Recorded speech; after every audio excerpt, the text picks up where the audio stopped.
welcome into the fantasy recap, week 9 recap.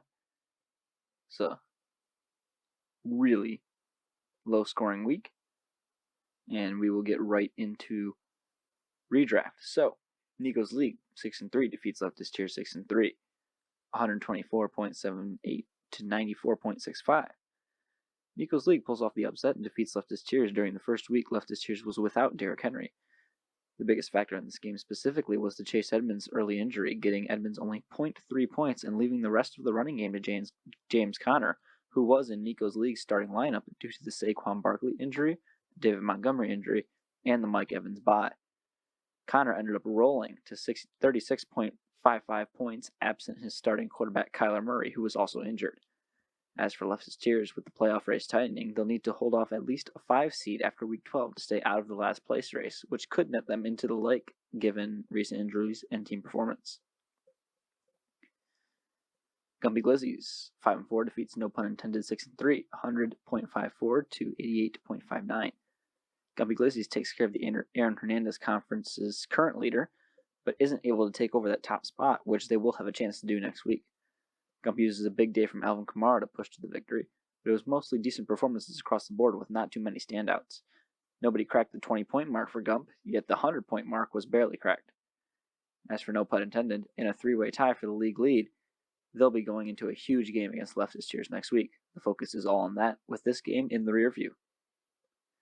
Washington Rednecks 3-6 defeats Bills Mafia 2-7, 106.17 to 104.98. In an extremely close one, the Washington Rednecks come out on top of Bills Mafia by only 1.19 points. This game was so close that had Bills Mafia not started in defense, rather than starting the San Francisco defense, scoring him -2 points, they would have won. Not expected from Bills Mafia, though, as scoring in the bottom half any given week isn't normally going to lend you a tally in the win column. The Washington Rednecks, meanwhile, pick up an absolutely pivotal victory on their path to playoff contention. With 3 weeks left before the final standings are determined, the Rednecks will need to win at least 2, possibly all 3, to get into the playoff. Pensacola Virginity 5-4 defeats Scuba Delinquent 3-6, 113.27 to 78.58. Pensacola Virginity takes advantage of a poor showing from Scuba Delinquent to pick up their 5th win on the season and get themselves closer to the playoffs. A big day from Carson Wentz on Thursday Night Football helped propel them to that victory, though they didn't so much need it, as Scuba Delinquent posts one of the worst scores of the season. That's a tough pill to swallow for Scoob, as a win in that game meant a much better shot at the playoffs. Now they will be in a similar situation to the Washington Rednecks, having to win their conference tournament to be safely in. Our Week 10 game of the week is Leftist Tier 6-3 versus No Pun Intended 6-3. Undoubtedly the game of the year, which is fitting for a game dubbed The Game. Leftist Tiers, No Pun Intended, will go at it once again, this time with the stakes as high as they can be. Winner takes the 1 seed heading into their respective conference tournament.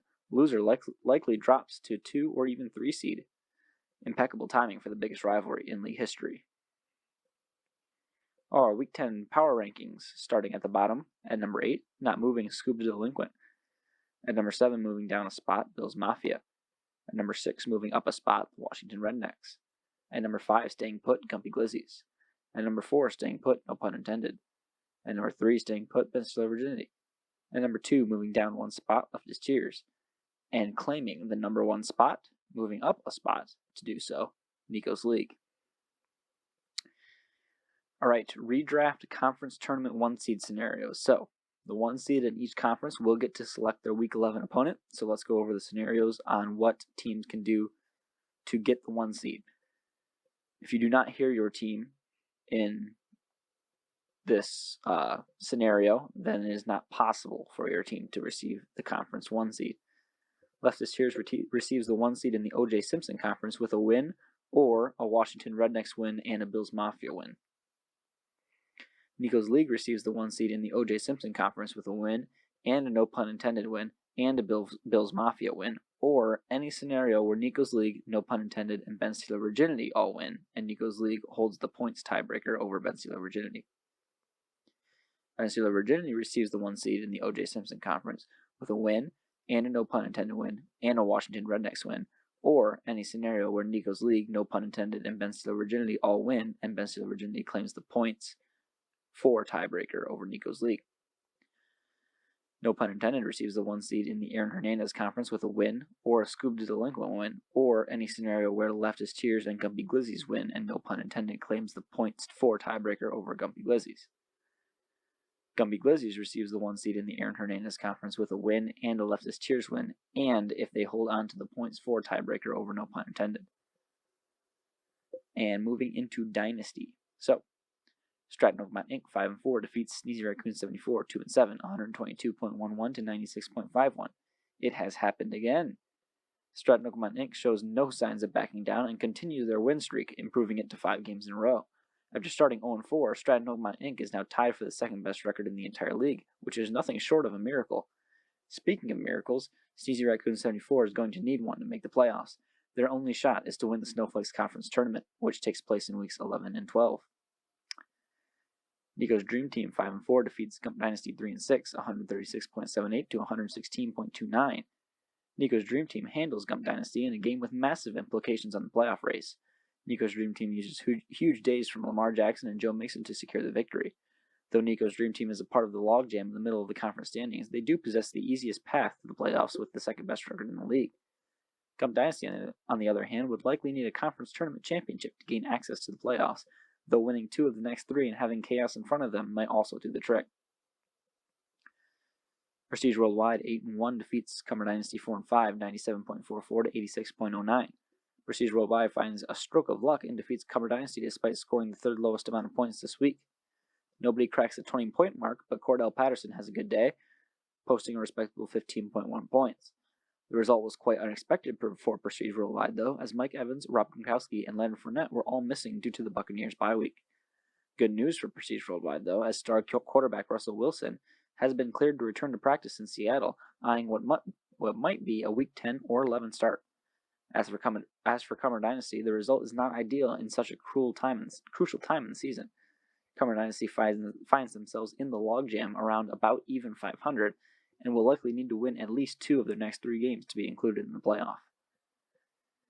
The Scoob Empire 4-5 defeats IMA 5-4, 114.34 to 112.78.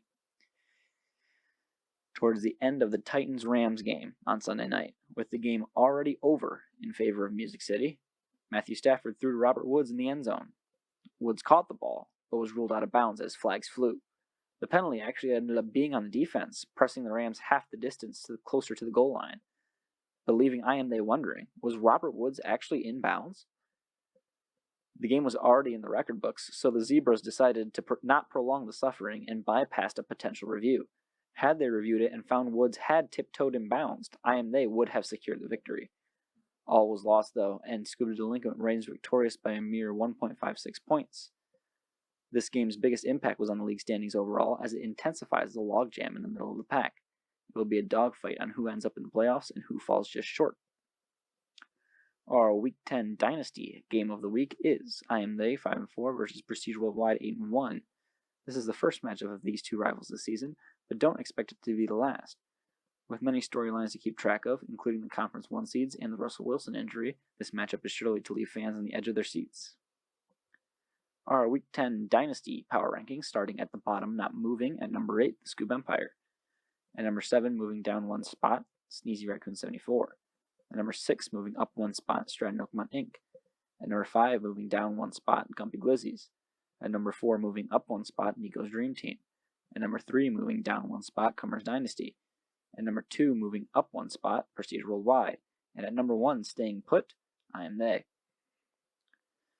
Our Dynasty Conference Tournament 1 seed scenarios. So once again, the 1 seed in each conference will get to choose their Week 11 opponent for the Conference Tournament semifinals. Prestige Worldwide has already clinched the Rednecks Conference 1 seed, so that conference is not to be up in the air for this week. IMA will receive the Snowflakes Conference 1 seed with a win and a Nico's Dream Team win, or a win and hold off on the points 4 tiebreaker over Stratton Oakmont Inc. Stratton Oakmont Inc. will receive the Snowflakes Conference 1 seed with a win and a Prestige Worldwide win, or a win and a claim of the points 4 tiebreaker over IMA. Scoob the Delinquent has only one scenario where they receive the 1 seed, and that is with a win, a Prestige Worldwide win, and a Nico's Dream Team win. So those are the scenarios for the conference tournament 1 seeds. This week 10 is the last game of the regular season. Weeks 11 and 12 will be the conference tournaments. Remember, conference tournament champions automatically go into the playoffs, and there will be 5 playoff teams. Any team in the 6, 7, or 8 spot after the conference tournaments will be potential to play in the last place game or to jump in the lake. So make sure you're top 5 by the end of the conference tournaments in both leagues, or else you will have the potential to play in the last place game and or jump in the lake. We will see you after week 10, the last week of the regular season. We'll figure out who's playing who in week 11 for sure, and then we'll start looking at playoff scenarios. So next week's